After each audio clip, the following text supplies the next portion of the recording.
The Flash season 4 is hot garbage. Now, don't get me wrong, I love The Flash, and I'm a pretty simple guy. You'll give me a likable, slightly complicated character with superpowers, and I'm probably gonna like it. It really doesn't take a whole lot to please me. Hell, I liked Batman v Superman. Okay, I'm lying. I loved it. Do you know what else I loved? The Flash. And I don't just mean the first couple of seasons. I liked all three of them. I thought they were great. And here's why I draw the line at season 4. Now, before I get into the reasons why this season was garbage, I guess I should touch on a few of the things that I actually liked in this season. Most of the characters from previous seasons get some pretty good depth and development. They kind of deconstruct some of the characters and show how the superhero life has affected them and how they view themselves, particularly Harrison Wells and Barry Allen. We've had over a half dozen Harrison Welleses.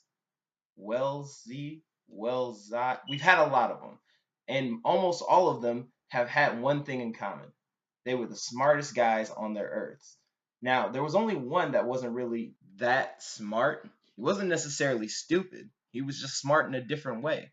He was clever and charming. But this season's Wells was smart and kind of an ass. But those were his defining traits, his mind. This season takes his character and challenges him in ways that most other seasons don't. They introduced someone smarter than him in the thinker, and then they pushed him to the point to where he was not only willing to risk his most valuable asset, but he loses it.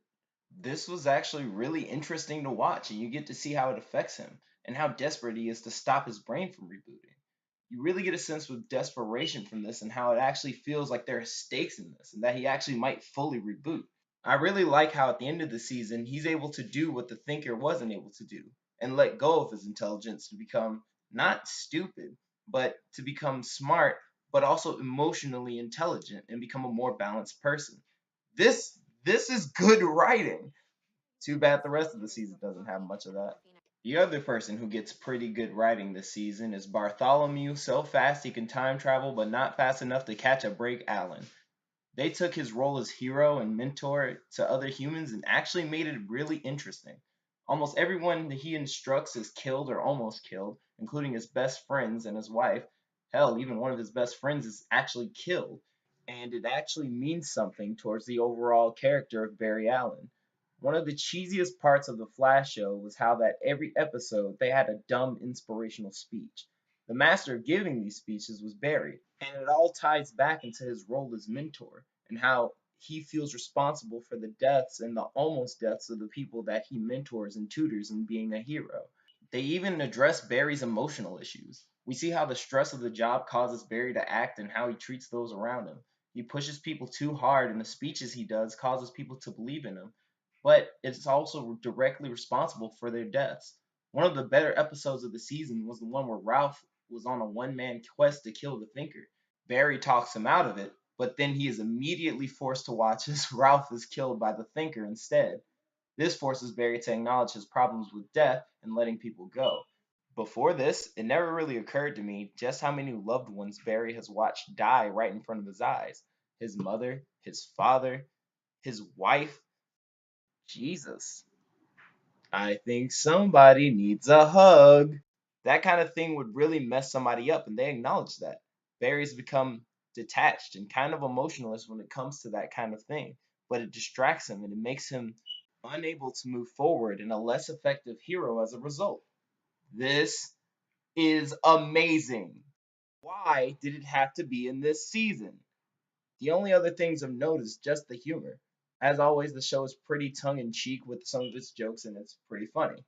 But that's about the extent of the things that I can really say that I openly enjoyed about the season, with the exception of the obvious things like the special effects and, well, the crossover episodes. And now for the things I don't like. And I hope you brought your galoshes because we have to go through a lot of bad shit this season. Cut my life into pieces. This is my last resort. There are enough plots and characters in this show to focus on without them just coming up with stupid things for us to follow, like Cecile Horton's mind reading subplot. I like Cecile Horton. I really do. She's a nice character, she's played by a pretty good actress, but that doesn't mean I want to sit through her dumb mind reading subplots. It's not like this is just something that's dealt with in the background or maybe it's around for one or two episodes. This is a major plot point. There are like 3 episodes where this is a major focus, and that's not even including the finale. I couldn't care less about this, and it's not like she was a metahuman to begin with. They say that this is only a temporary side effect of her pregnancy, and they only really do that so they can add an arbitrary timer on her powers during the finale to add some extra tension. The only parts where it gets kind of interesting is when they show how it affects her and Joe. But even then, it feels kind of pointless considering that she doesn't have to live with these powers after her pregnancy passes. It really feels like a major distraction, especially when you go from this plot about this unstoppable metahuman who keeps killing people after people and even put Barry in jail to Cecile's wacky pregnancy plot and how she can read Joe's secret kink. Ooh. Now, I could forgive this if this was the only stupid subplot that was going on, but I think it's time to talk about Killer Frost. Killer Frost was already an annoying subplot from previous seasons, although it gets a lot, a lot stupider here. Caitlin spent a majority of the time that she had Killer Frost's personality within her trying to suppress her or get her out. When she finally gets her out, all of a sudden, she just finds it impossible to live without her. This is a part of that bad writing that I was talking about earlier.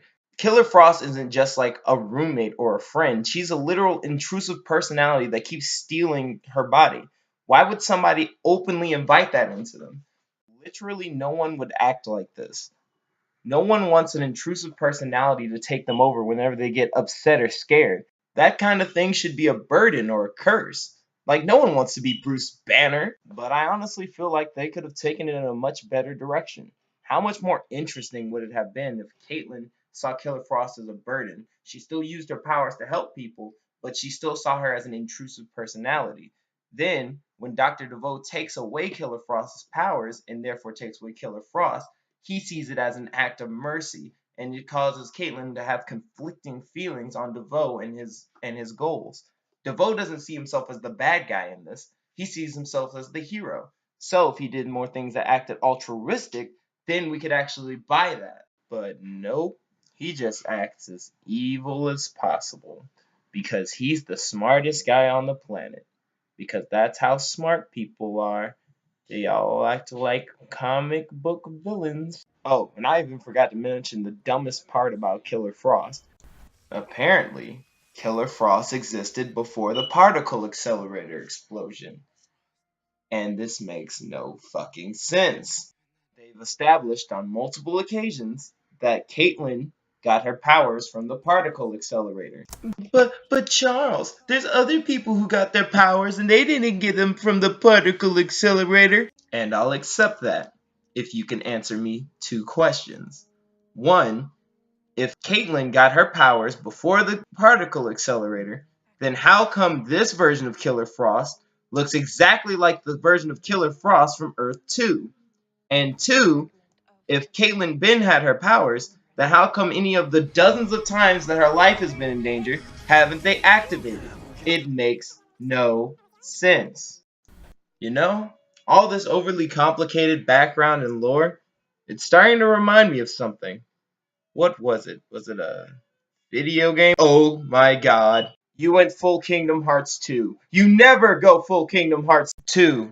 And the sad part is, that's not even the most annoying subplot. The worst subplot by far is the coffee shop girl subplots.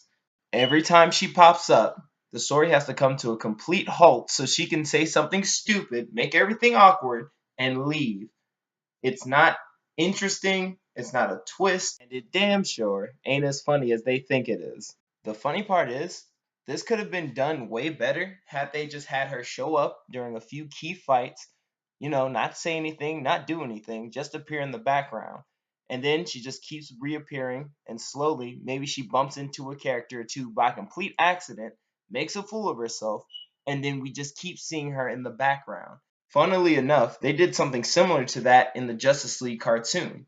Hawkman kept showing up during Hawkgirl's fights, making people suspicious of him before he revealed that he had a connection to her and knew more than he was letting on.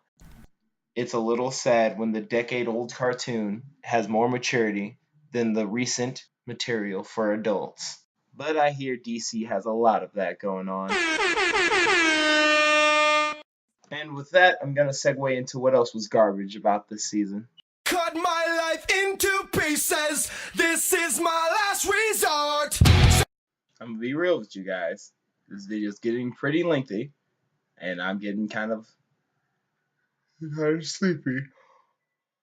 But since I love you guys, I'm gonna make a part two and probably release it next week, maybe. Who knows? So subscribe and to be notified of that, and leave a comment if you enjoyed this video. I'd suggest checking out the Cosmonaut Variety Hour. He is hilarious. I think his name's like Marcus or something like that. He's hilarious. His videos are great, and I copied his style for this video and for part two. So stay tuned. Peace, peace, Navidad.